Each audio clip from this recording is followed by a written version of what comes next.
guys, Prowl1701 here, and today we are going to be talking about the classic Doctor Who story, The Ark, which stars the first Doctor, William Hartnell. This is from Season 3, of which there are only 3 stories that are complete. The Gunfighters, which I recently watched and reviewed, it wasn't that great. The Ark, and The War Machines, which I've also seen. It is fantastic. I've actually seen all 3 of the complete stories from Season 3. I just realized that. I really like The Ark. This one's fantastic. It's one of 2 Doctor Who's first Doctor stories I have on DVD. I also have The 10th Planet, because you just kind of have to have The 10th Planet. But I liked The Ark. It just looked interesting to me when I saw it on the shelf. I read the back of it and thought it sounded interesting. Really cracking story. There's a twist about midway through that I really like. By the way, we are going to be getting into spoilers, so if you want to avoid those, I'd stop watching. Or if you just don't mind spoilers, please continue to watch, if you hadn't seen it. Most stories, Doctor Who and otherwise, if there's a twist in the story, it's usually going to happen either at the end, close to the end, something like that. This twist comes halfway through, and it completely changes the story. And I like that because I just don't see that very often. I can't really think of other Doctor Who stories that do that. I like how in the modern series Hyde changes genre mid-story. One of the reasons I like Hyde, but just not this kind of twist that completely changes the story. Like the first episode to me does drag a little bit when I was watching it. I remember thinking, man, did I just remember this one being better than it is? But then when you actually have seen the whole episode, it makes sense why the first episode's a little slower. The first episode is the weakest of the 4. But the first 2 parts, you basically find out it's the first Doctor, Steven, and Dodo. And Dodo has a cold, which isn't a big deal, but they end up on this ark of humanity millions of years in the future, and by then the humans on that ship don't have an immunity to the cold, so it becomes this life-threatening thing, not only to the humans, but to this other race called the Monoids, who are not exactly, at least at this point, servants to the humans, but they are a little subservient to them. You can tell the humans are the ones kind of in charge, but everybody seems to get along, the Monoids, and the humans seem very friendly. They get along well. There doesn't seem to be any issues there. They communicate by basically sign language. Or the Monoloids communicate by sign language, and the humans communicate by sign language to them, because the Monoloids can't talk. And because of this Dodo's cold, they get sick, and of course the Doctor and Steven and Dodo get put on trial, because the commander, who's the leader of the humans, the Guardians, is an older fellow who's pretty wise. He's a little incapacitated, so a younger guy takes over, and he's not evil or bad or one of those you're just like, oh, this guy. At least most of the time. He has a couple of those moments. But he doesn't trust the strangers. He doesn't know if they're telling the truth, the Doctor's telling the truth, that all this happened by accident, or if he thinks they're spies from the planet these people are going to. He doesn't know what to believe. It's understandable why he's concerned as much as he is.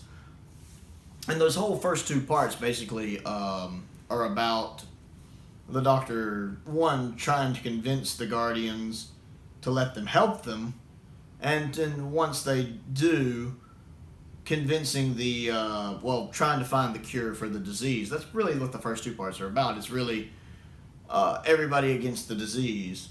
And first off, let me say I like the Monoloid design. I like their setup. It's a little campy looking. You can kind of see the zipper on the back of some of their backs.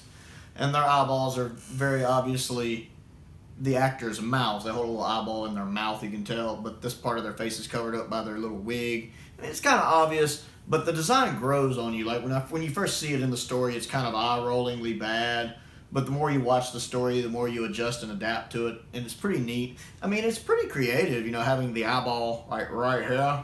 It's pretty creative, and I like the fact the eyeball moves. I guess they move it with their tongue or something, because the eyes do constantly move around, which really adds a lot of life to it.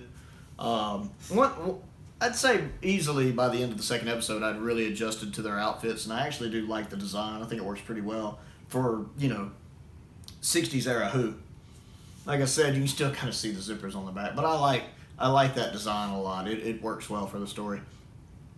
And then right at the end, they cure the plague, they cure the disease, everything's fine. and the Doctor and them go on their merry way like they do at the end of most adventures.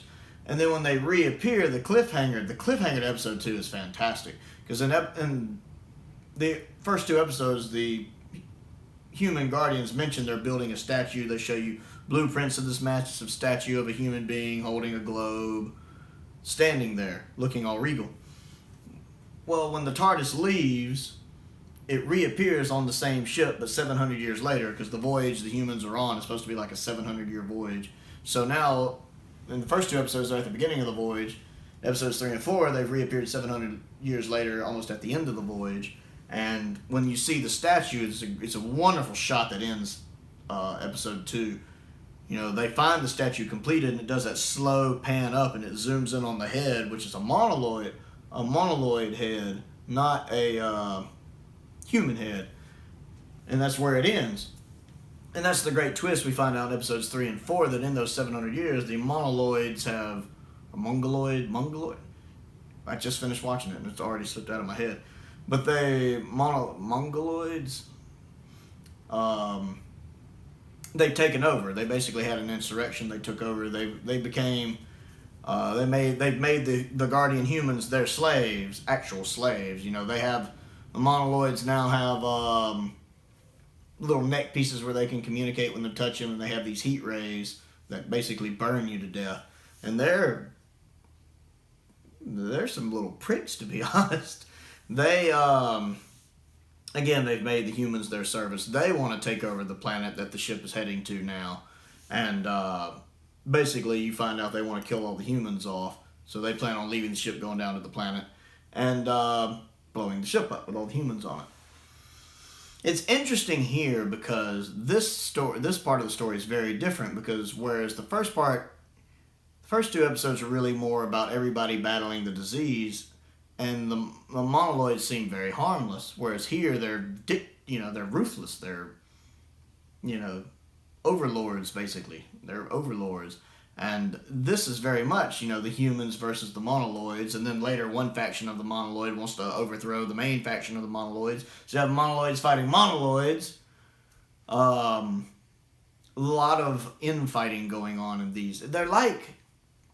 That twist in the middle is perfect, because sometimes you get the impression you're not watching one 4-parter, but you're watching 2 2-parters. And they really could have done it like this, because the first 2 episodes do feel like a whole story. And then the second 2-parters feel like a sequel to that story. Kind of like how Web of Fear is a sequel to Abominable Snowmen, really, if you look at it that way. The second half of this story really is a sequel to the first half of the story. And you could have done them as 2 stories, The Ark and Return to the Ark. Episode 3 is actually called The Return. And that's really the way I think of this, is I don't think of it as one story. I think of it more as 2 stories. Instead of one 4-parter, 2 2-parters. If you want to look at it that way. Because that twist is so good right in the middle. Because the story has a definitive ending in part 2, really, when they first get in the TARDIS and it leaves. And then where it picks up in episode 3 with them finding the changed statue, really does feel like the start of a sequel to the first story. I really don't want to go into the rest of 3 and 4 because there's a lot of other stuff that happens there. I do like the aliens on the planet and how they're realized. There's a lot of good use of camera work and practical effects with how the aliens on the planet are realized. I really like this story. It's kind of one of those, when you've only seen it once and it's been a few years, because I bought it right when it came out, and that was probably about 10 years ago. So it was probably 9 or 10 years ago when I watched it. You kind of wonder if it's as good as you were remembering it. And then just sometimes, your opinion of an episode changes the next time you watch it. I mean, that happens. So I kind of wondered what I would think of it. And I still love it. I still think it's absolutely fantastic. That twist. I can't emphasize how much the story just completely turning on its head mid-story really, really makes it stick in my mind. I like it because you don't see it coming. Again, if you go into this knowing it's a 4-parter, you don't expect the story to just upend itself and completely flip over right there in the middle. That's a very shocking cliffhanger at the end of episode 2. I really, really love it. It's really good. All the actors do a good job in it. The guest cast. And again, the first 2 episodes have one set of guest cast, and the 3rd and 4th episode have another set of guest cast, because there's a 700-year time jump here. Everybody does a good job. William Hartnell is, of course, great in it. I really enjoy him in it. Steve is great. Dodo is great.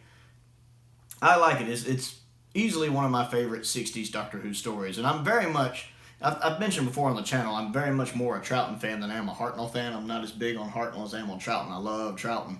But this is one of the Hartnell stories. Again, I've only seen 7 Hartnell stories, but I absolutely love this one. Not only do I think it's quite possibly the best Hartnell story I've seen, although Reign of Terror is pretty up there too. I think it's one of the best 60s Doctor Who stories I've seen. So it's really, really good. So, have you seen the Ark? What do you think of the Ark? How does it compare to you to other First Doctor stories? I would like to know what you think and what you think of my review of it. Comment down below. I always enjoy interacting with you guys and getting your opinion on things. Other things to do: click the like button, click the subscribe button, click that bell for notifications. I have started a Patreon page. If you would like to contribute to that, you will find a link to that down below. I have added a new entry-level tier. It's just a little $2 tier. If you would like to become one of my patrons and just contribute $2 a month, that does add up and help a lot. I really appreciate it. I do have higher tiers as well: a $5 tier, $10, $15, $20, which give you different benefits and perks. If you just want to check that out, I got my first patron not too long ago, actually. Michael, really appreciated him doing that. Made my day when I got the email about that. Most importantly, though, stay safe out there, and thank you for watching.